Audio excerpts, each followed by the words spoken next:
Hello friends, welcome to our channel इतिहास के पन्ने। जैसा कि आप जानते हैं, हम अपने इस चैनल पर इतिहास और धर्म से जुड़ी हुई कुछ कहानियों पर बातचीत करते हैं और उनसे जुड़ी हुई कुछ रोचक जानकारी आप लोगों तक पहुंचाते हैं।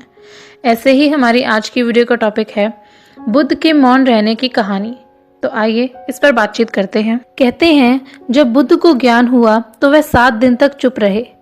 चुप्पी इतनी मधुर थी, ऐसी रसपूर्ण थी कि रोआ रोआ उसमें नहाया हुआ सराबोर हो गया। उनकी बोलने की इच्छा ही न जागी, बोलने का भाव ही पैदा न हुआ।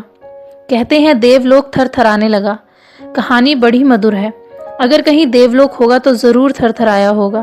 कहते हैं ब्रह्मा स्वयं घबरा गए थे, क्योंकि हजारों वर्ष बीत जाते हैं तब कोई व्यक्ति बुद्धत्व को उपलब्ध होता है। ऐसे शिखर से अगर बुलावा न दे तो नीचे अंधेरी घाटियों में लोग भटकते हैं।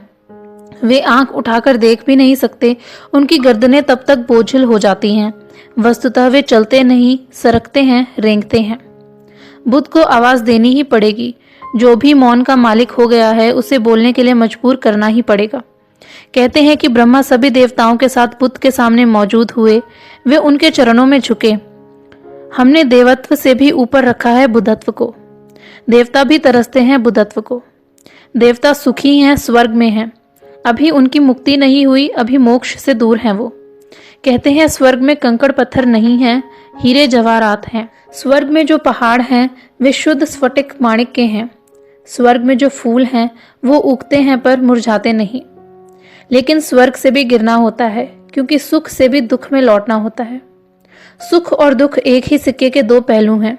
कोई स्वर्ग में है तो कोई नर्क में पड़ा है।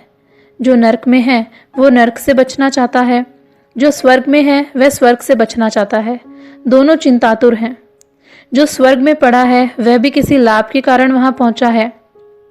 एक ने अपने लोभ के कारण पाप किया होगा, एक ने लोभ के कारण पुण्य किए हैं। लोभ में फर्क नहीं है। बुद्धत्व के चरणों में ब्रह्मा झुके और कहा, आप बोलें। अगर आप न बोलेंगे तो महादुर्घटना हो जाएगी, और एक बार यह सिलसिला हो गया तो आप परंपरा बिगाड़ देंगे। बुद्ध सदा बोलते रहते हैं, उन्हें बोलते ही रहना चाहिए। जो न बोलने की क्षमता को पा गए हैं, उनके बोलने से अंधकार में पड़े लोगों को कुछ मिल सकता है। मतलब कि संसारी माया में पड़े लोगों का बुद्ध के प्रवचनों से कुछ भला हो सकता है। अतः आप बोलें, चुप न रहें।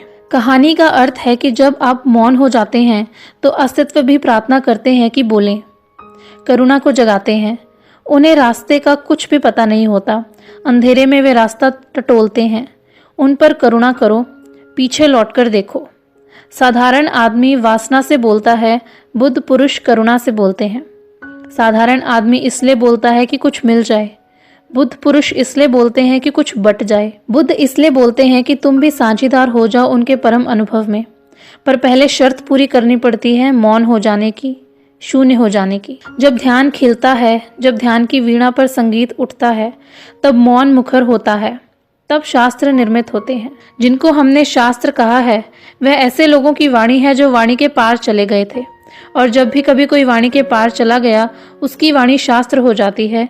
उससे वेदों का पुनः जन्म होने लगता है।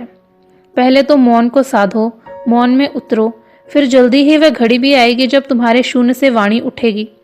तब उसमें प्रामाणिकता होगी, सत्य होगा। क्योंकि तब तुम दूसरे के भय के कारण नहीं बोलोगे। तब तुम दूसरे से कुछ मांगने के लिए नहीं, किसी को कुछ देने के लिए बोलोगे। कोई ले लेगा तो उसका सौभाग्य, न ले तो उसका दुर्भाग्य है। जो तुमने पाया वो तुमने बांटा।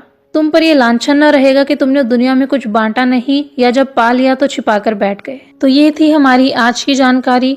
उम्मीद करते हैं आपको बहुत पसंद आई होगी। ऐसी ही और जानकारी प्राप्त करने के लिए प्लीज हमारे चैनल को सब्सक्राइब करें और अपने सुझाव कमेंट बॉक्स में भेजें। धन्यवाद।